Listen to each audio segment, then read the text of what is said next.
waa dégg naa li nga wax mais dafa am lu ma si jaaxal. ah bon mooy lan noonu. xanaa gisoo nu ma tollu est-ce que antan nga ma. waay maa la gis nga naan ma lan yow jongo ma 4G nga xam nga man nan laa lay woowe ma patate chaude maanaam sama patas bu tàng jër buy lakk. xoolal milk demal ci biir bàyyi ma continuer samay entraînement patate chaude xam naa ne su ma entraîné wul buy toog sama kaw may pàcc.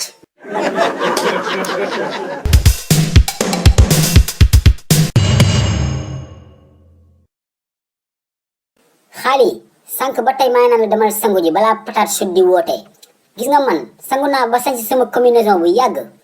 la gisuluhu patate chaude soo may xarit bu mel ni moom nga may ma ko waay.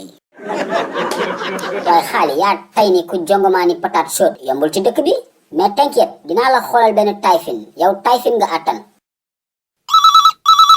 ëpp te law quand on parle di lu patate chaude moo ngi woote noppil xaali. hello. allo waa boobos. patate chaude lay doon amul nu ma la nameewul.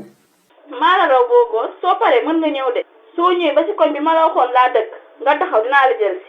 xoolal ma chérie may ma 20 minutes rek maa ngi ñëw léegi dafa am sama benn xarit bu ma la bëgg a présenté waale quoi. waa ok amul benn problème man sax am na surprise bu ma la bëgg a defal tey damaa bëgg dugal sama bopp ci waañ bi toggal la ay ginaar.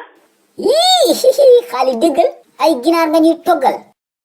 ma patate chaude jaajëf waay maa ngi ñëw léegi sax xaali bul ma tardel dawal gaaw xëppoo ndox te ñëw ñu dem. la gisulu xuu duma xëppoo de njampek sabu lay bombo. waa baax na xaali dawal gaaw su la neexee sax nga bombo xeer sa affaire la.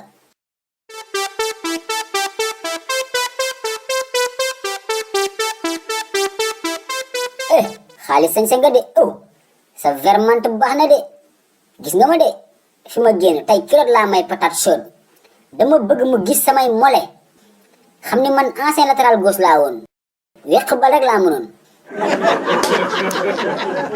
la gisulu xuu yàgg nañ fu dee ana patate chaude. xaali duma sa morom de bul ko waxaat pataade patate chaude mooy patas bu tàng jër ci olof. patientel tuuti mon ami elle va bientôt arriver. tais-toi xaali instant bi danga ma waroon souhaiter bonne chance di ma encourager mais yow tu es un idiot.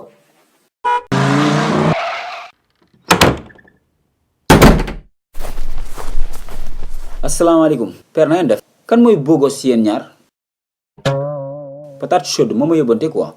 booy xoolal bul ñu fontoo man maay bogos boo ñu xoolee ñun ñaar rek war a xamee ku si gën a jantal yow tamit. patate chaude nee na surprise la defal comme que amoo jabar jël na ay bagages am dem na sa kër. voilà nee na nga retourné yow lay xaar pour yàq reer bi. yow ndumbi mi ngi kër ga yow xaali. la gisulu xuu maa ngi egg kër ga waay. yow xaali lii mooy lan say fu baadoole yi mënoo ko bàyyi. tàmm nga saa yi problème amee rek nga rocceeku bàyyi ma si biir. mais bogos ban problème moo fi am. xoolal tëjal ma sa làmmiñ booy mu naan bogos man may sa baay nga naan ma lan waxuma loolu yow booy si koñ bi nga dëkk. bien sûr père. demal kër chef de quartier nga ne ko mu ñëw kër alaaji suluxu njaay ate xeex. wax ko xeex bu méttee fa am ñaari jongo maa fay xeex gaawal. xeex jàmm. père lu la dal yow ñu defaral la surprise bu baax nga nekk fii di seral.